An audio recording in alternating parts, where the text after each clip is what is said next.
Hitabelti er svæði í kringum miðbaug.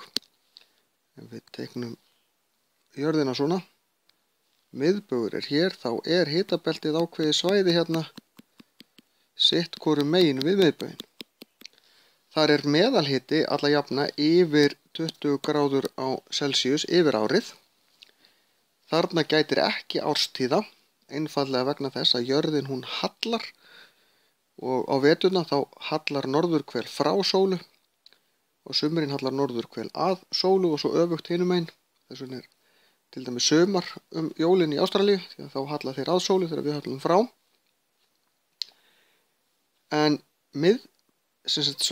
hitabeltið sem er þetta svæði hér, það hallar aldrei nógu mikið frá eða því að hvort að þetta hallar aðeins í þessa átt eða aðeins í hina, það breytir ekkert öllu.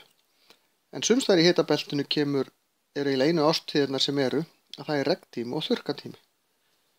En ekki vetur, sumar, vor og haust eins og er þar fyrir utan.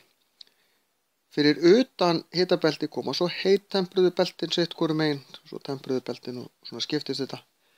Þangað til við komum á pólsvæðin hérna á sitt hvorum endanum.